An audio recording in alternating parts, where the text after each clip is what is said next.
فقرتنا دلوقتي عن التقويم الفلكي وحساب الزمن عند المصري القديم. طبعا بمناسبة نهاية عام 2023 وبداية عام جديد 2024، كل سنة وحضراتكم طيبين، ويا رب السنة الجاية تبقى كلها خير وصحة وسعادة. هنتكلم عن ازاي المصري القديم قدر يقيس الوقت، وايه هي الادوات اللي استخدمها في في حساب علم الفلك. يشرفنا يكون معانا دكتور إسلام محمد سعيد، دكتور الإرشاد السياحي بمعهد العالي للدراسات النوعية وعضو اتحاد المؤرخين العرب. أهلا بحضرتك. أهلا بيك يا فندم. شرفتنا ونورتنا، نهارك سعيد. نهارك سعيد. خلينا في البداية نتكلم عن المصري القديم، إزاي قدر إن هو يقيس الوقت ويقيس الزمن ويبدع في علم الفلك. طبعا بسم الله الرحمن الرحيم. في البداية لابد أن نؤكد أن المصري القديم الحالة اللي المولى عز وجل وهبها له، فكرة تأمله للموجودات الطبيعية، قدر أن هو يوصل أن علم الفلك بمثابة القانون الطبيعي للحالة الكونية المحيطة بينا. الجوانب دي مكنته أن هو يقدر يدرس الحيثيات بتاعة الأجرام الفلكية المختلفة، النجوم، الحركة الخاصة بيها، الكواكب، الحالة بتاعة الشمس بالتتابع بتاع الظهور والغروب بتاعها، الحالة بتاعت القمر، الحالة بتاعت مواضع نهر النيل.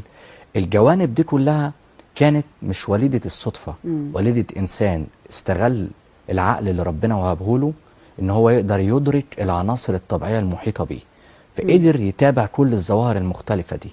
من متابعته للظواهر ابتدى يحرص إن لابد إن هو يربط نفسه بالحالة الطبيعية دي أو يخليها جزء من حياته، لأن اوريدي هي ويتعامل معاها ويستفيد بالفعل بيها. لأن هي اللي بتلهمه الحياة أو بتساعده. طبعا. يعني مواضع نهر النيل هو ما كانش عنده في البداية فكرة التحكم في فيضان نهر النيل أو تتبع وجوده إمتى أو قدومه إمتى بالتحديد، ولكن من كتر تفكيره وتأمله ابتدى المولى عز وجل يلهمه إن هو يبقى بمثابة يرفع رقبته للسماء، ينظر يشوف إيه ممكن من العلامات أو الإشارات اللي تمكنه إن هو يقدر يعرف فيه مؤشر ما بيسبق قدوم نهر النيل مجازا.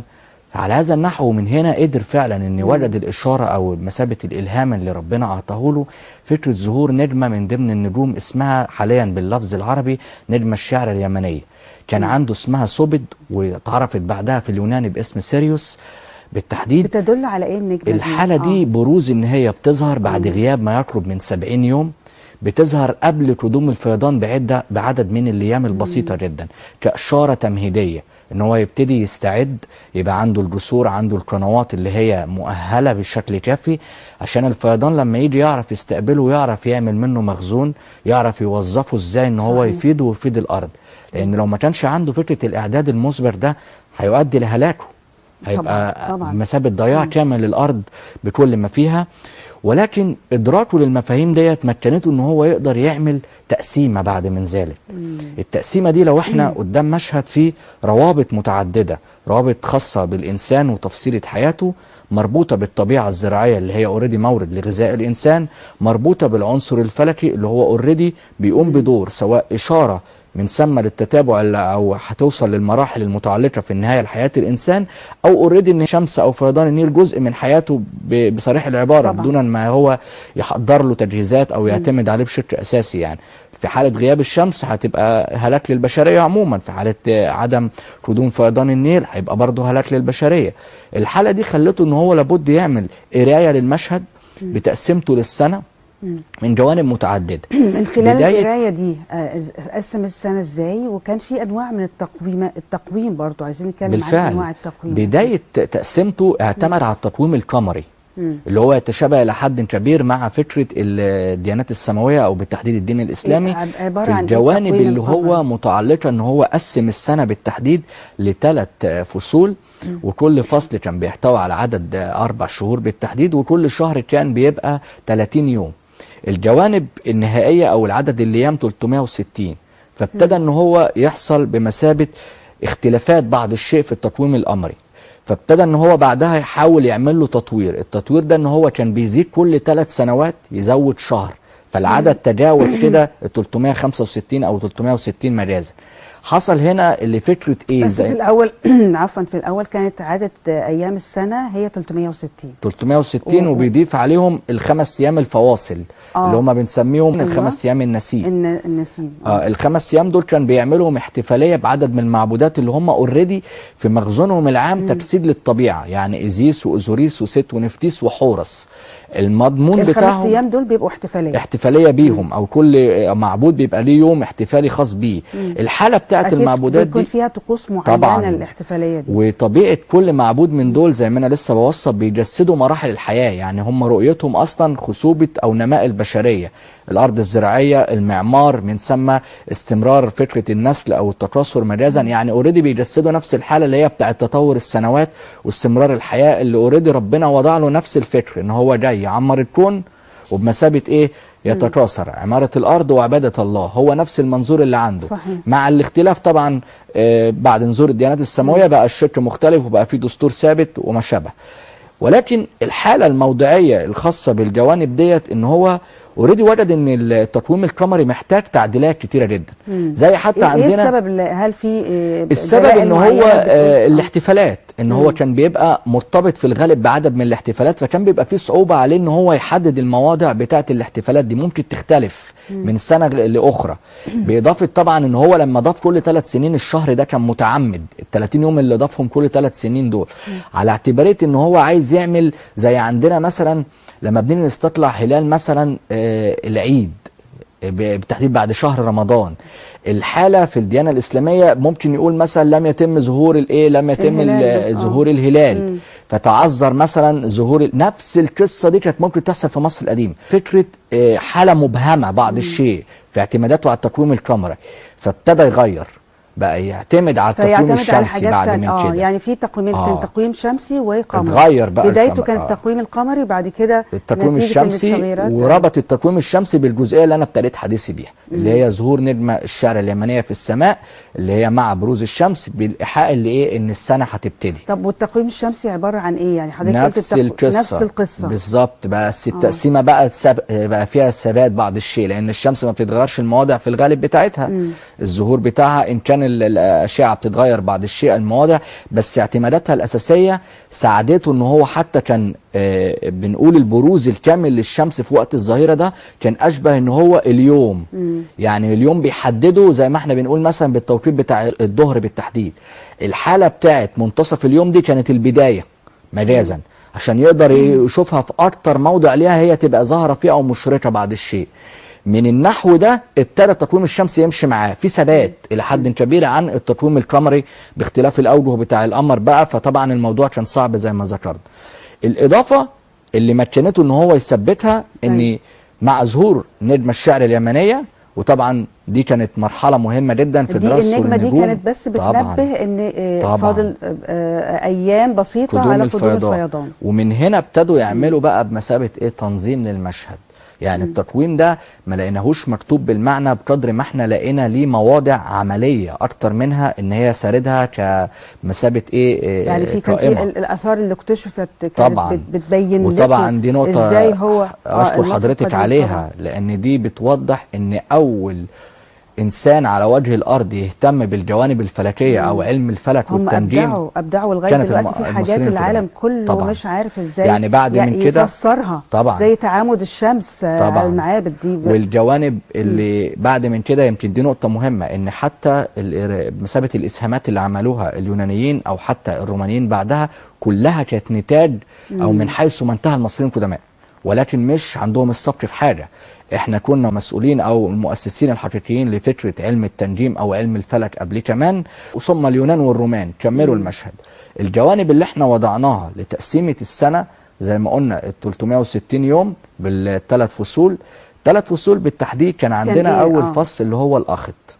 اللي هو ايه؟ الفيضان. الفيضان. واللفظ بتاع الكلمه نفسها بالمصري القديم مستنبط من لفظ يعني اخط معناها فيضان. فصل الفيضان. طب اللفظ اصلا مركب من ايه؟ او المعنى اللي هو المرادف بتاعه معناها الشروق.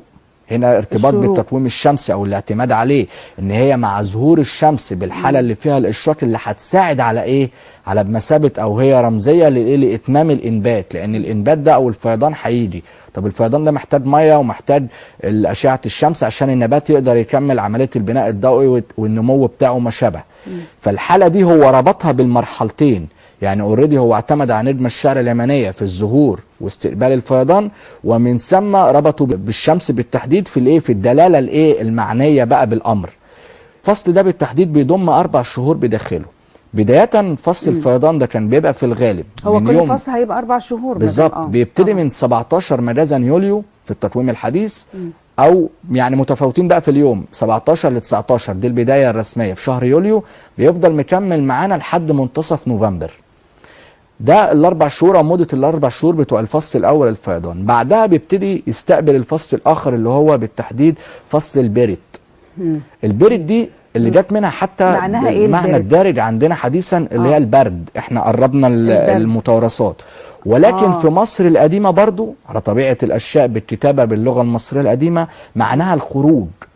طب يا ترى تقصد ايه بالخروج؟ يقصد انبات النبات من الارض، خروج النبات من الارض، على اعتباريه ان ايه، ان في حاله من الانبات هنا تمت من خلال ايه، لان انا بقول فصل الانبات اوريدي احنا كان عندنا فيضان جلب المياه. نقدر نقول فصل زي فصل الربيع. لسه طبعا عندنا ده الموسم الفصل الثاني اللي هو البرت او اللي هو بمثابه الايه، الخروج او الانبات. ده بيمتد من منتصف نوفمبر لحد منتصف مارس. ده يخلص طبعا النبات ابتدى ان هو يظهر فيه عنصر الخضار والاسمار. نستكمل بقى الفصل الاخراني عندنا اللي هو حضرتك ذكرتيه اللي هو الشمو. الشمو ده من ايه، من منتصف مارس بالظبط لحد منتصف معناها ايه الشمو؟ معناها ربيع ولا موسم التحريق موسم او الصيف او الربيع. او اللي هو مجازا اتحرفت النبات عموما. شم ان سيم اللي هي مثابه اللي جت منها اللفظ اللي هي معناها موسم التحريق او فصل الانبات او فصل الزرع مجازا، اللي هو بيبتدي بقى ان يلاقي الزرع هيبتدي طبعا الزرع نبت فهيبتدي ان هو يصفر فايه يقوم لمه بقى. مدتها برضو 4 شهور. بيبقى في احتفال كبير جدا في الفترة دي، يكاد يكون كل يوم بيبقى اشبه باحتفالية ان هم رايحين يحصدوا الانتاجية بتاعة جهدهم. يعني زي ما بنقول كده ان هو الاحتفالية بتبقى عبارة عن ايه؟ طبعا بيصطحبوا، كان بيبقى فيها اكيد طقوس معينة طبعا يعني الحالة كلها. المصري القديم زي في عادتنا ان احنا شعب بيغمس ما بين العمل وبين الترفيه. يعني صحيح. طالما بيحب شغله بيبقى بيعمله مش لداء ان هو بيعمله كأداء، ولكن بحب وبفرحه دايما. بيطفى عليه فكره الفكاهه دايما والروح المرحه. صحيح. عشان هو مبسوط ان ده انتاجيه منه. بعكس اي فصيل اخر او اي انسان في اي دوله اخرى. الجانب بتاع انباته ده على الرغم ان هو بنقول تعب في الفصول الاخرى دي في فكره اهتمام بالفيضان او المياه وتخزينها ومن ثم الزراعه وما شابه، لما بيجي يحصد بيصطحب زوجته، يصطحب ابنائه معاه. مش بيبقوا بس كل ده بيشتغل، يعني في منهم اللي بيشاهدوا الفلاحين طبعا طبعا بيشاهدوا المزارع مجازا او الاراضي المنزرعه اللي هم بيبتدوا يحصدوها. طبعا بيبقى شكلها جميل اكيد. طبعا بيبقى في عدد من العمال طبعا اللي هم بيحصدوا، في مراقبين عليه او عمال مساحه في تحديد الاراضي اللي هي هيتم جلبها عشان المحصول ده هيبقى ليه مخزون للمعبد او للدوله، وليه مخزون خاص بالشخص اللي هو قطعه الارض تخصه. يعني مواضع مختلفه بيصطحبوا معاهم مجازا الاطعمه بتاعتهم. بعد من ذلك في احتفال كامل اشبه احنا خدناه بقى بالشكل الحديث ان احنا في اليوم ده اللي احنا اختزلنا ال4 اشهر فيه شم النسيم ان احنا بنخرج نروح الجناين. ايوه فبيبقى الحاله نفس الفكره. صحيح. ان احنا صحيح. احنا مش عارفين احنا بنخرج ليه الجناين بالتحديد. طب ما احنا ممكن نخرجها في اي وقت. من نفس الوضعيه دي التاثر والجينات والتطور بتاعها ده اللي خلاه ان هو يبقى على درايه بالجوانب ديت. وحرص ان هو النقطه الاخرى ان يقدر يعرف حساب الساعات بتاعه الليل والنهار. ازاي قدر يستخدمها؟ يعني يعرف حساب. دي نقطه مهمه جدا. ايه الادوات اللي قدر من خلالها ان هو يقدر يحسب الساعات وعددها؟ طبعا دي جوانب مهمه جدا. في جوانب اوليه متعلقه بفكره رصد النجوم. هو بيبتدي من الحاله من اولها. رصد النجوم ده ما كانش الامر سهل. كانت بدايته في كل حاجه، اللي هي الديكانات ديت الفلك والحساب والوقت. طبعا. النجوم هي طبعا. اللي شدت انتباهه وخلته يعني هو ابتدى يشوف الحالة بتاعة رصده للنجوم اعتمادا على يمكن الأداة دي يكاد يكون هي الوحيدة اللي احنا عثرنا عليها، اسمها مرخت، ويمكن صورتها أكيد معانا. أداة المرخت دي بالتحديد اللي هي معنى ترجمة اسمها حتى باللغة المصرية القديمة يعني المسؤول عن المعرفة أو الذي يعرف، اللي هي أشبه عبارة عن ممكن إيه نقولها الأداة دي بالمنظار. المنظار زي المنظار شبه في العصر الحديث بالظبط. هي بتبقى عامله زي العمود من سقف النخيل، وبيبتدي يعمل بمثابه يعني شقوق في الاعلى بالظبط. هي دي نفس الاداه. بيعمل شق فوق كده زي ما احنا شايفينها، هي العمود اللي على الشمال. الشق ده ان هو اشبه بيثبتها في الارض، وبيبقى بمثابه في شخص قاعد وراها بالتحديد يتابع زي المنظار بالظبط، يتابع حركه الايه النجم اللي هو ماشي في السماء. في حاله ظهوره طبعا هيجي يقف عند البؤره اللي هو عاملها الصلب ويعدي يعرف ان كده اتحرك، فيبتدي يعنون تحركه. يبقى بيقدر يحسب عدد النجوم وعدد تحركات الوقت بتاعها بالتحديد قد ايه، الفواصل مجازا الزمنيه او الحاله بتاعتها.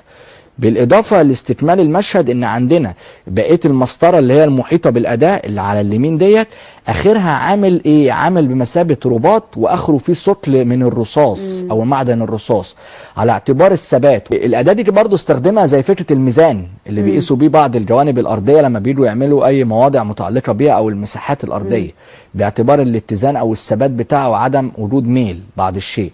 فهنا بيشوف الشريط او المساحه اللي هتعدي. طبعا المقياس ده هو محدده قد ايه، مساحته قد ايه، يوصل ان بين بعد كل نجم عن الاخر مسافه قد ايه بالتحديد، الحاله بتاعت عدد النجوم قد ايه. والمواضع دي خلته ان هو يقدر يرصد النجوم بالكامل، ومن ثم ابتدى يعرف ان في حاله للساعات بتاعت الليل وحاله بتوزيها للساعات بتاعت النهار، وطلع اليوم 24 ساعه.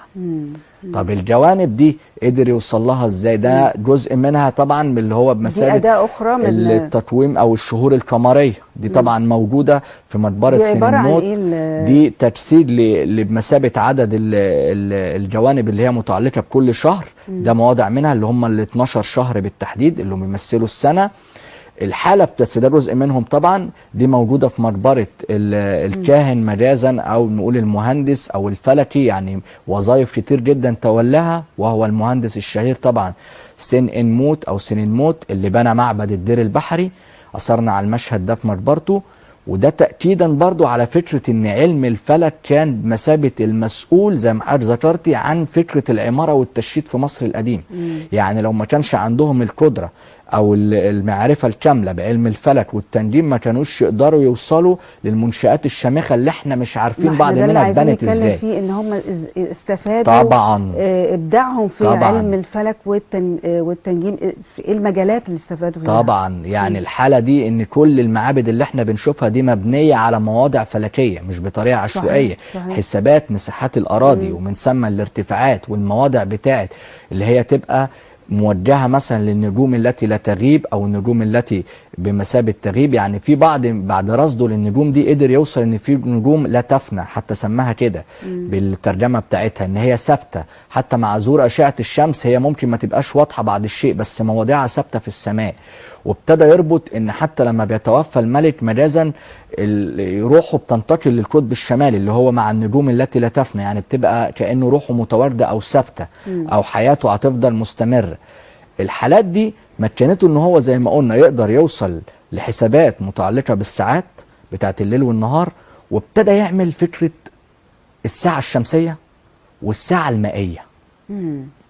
طب يا ترى ايه مواضيعهم؟ الاختلاف ما بينهم ايه الحيثيات بتاعتهم؟ والساعة المائية الساعة الشمسية نفس الفكرة بس يمكن ايضاحاتها او الاستخدام بتاعها يتقارب شوية للشكل بتاع المرخت، ولكن مع الاختلاف ان هو عامل اشبه بالقاعدة وفيها بؤرة دائرية بعض الشيء ومتحددة فيها الجوانب بتاعت او شروط اشبه بايه بمواضع اليوم.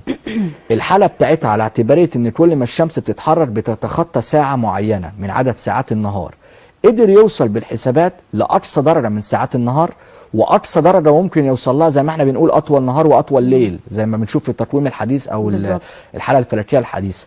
ولكن الاستخدامات بتاعت الساعه الشمسيه ما كانتش اعمق من الساعه المائيه.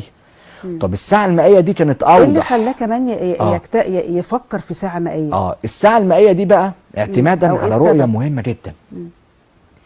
الاثر يكاد يكون الوحيد اللي اثرنا عليه كان في معبد الكرنك. كان على شكل اناء مخروطي، بيعمل في الاناء ده صرب، ده مواضع ليه صرب بالتحديد. الصرب ده تمام بيعمل اللي هو اشبه ان عامل له يعني فتحه بسيطه جدا عشان الميه تبتدي ان هي ايه تقل بعض الشيء. من جوه محدده بعدد من المواضع بالشروط اللي هي بتجسد الشهر مجازا، او ال 12 شهر. كل شهر بيتحدد فيه علامات اليوم، وكل يوم هو اشبه ان عامل فواصل ما بين الحاله وبعضها بين اليوم والتاني علشان يحدد الساعات بتاعه الايه اليوم بالتحديد. الاضافه ان هو كان بيعمل بمثابه الصلب ده بيعمل له شكل خارجي على هيئه قرد. طب ايه الحكمه؟ ليه اختاروا ليه الجوانب دي نقطه خطيره جدا. ان هو ابتدى، ما انا بقول بيتامل وبيدرس الحاله الطبيعيه بالكامل، وجد ان القرد يتبول على مدار ال 12 ساعه اللي هو بيبقى موجود فيها سواء ليل او نهار، وحاله اللي هو بمثابه بين كل ساعه بيتم عمليه التبول الخاصه بيه. فابتدى يربط، طب انا ليه ما اعتمدش بقى على الرؤيه، او ربما ان دي اشاره ان انا اجسدها للحاله بتاعه الايه اليوم بالكامل. فابتدى يحطه على راس الاناء ويعمل بمثابه، او على الجانب اللي هو اوريدي هيبقى متصل بالصلب يعني. لان الصلب ممكن يعمله في الاسفل او يعمله على ايه على طرف من اطراف الايه الاناء المخروطي، ويركب مثابه ماسوره بعد الشيء وصلب اخر، بحيث ان ايه يبقى فيه مساحه عقبال ما النقطه بتاعت الميه تنزل، يبقى فيه معدل وقت بعد الشيء، ويبقى فيه بمثابه ايه نسبيه بين كل ساعه والتانيه. قدر يوصل لل 12 ساعه بتوع الليل وال 12 ساعه بتوع النهار.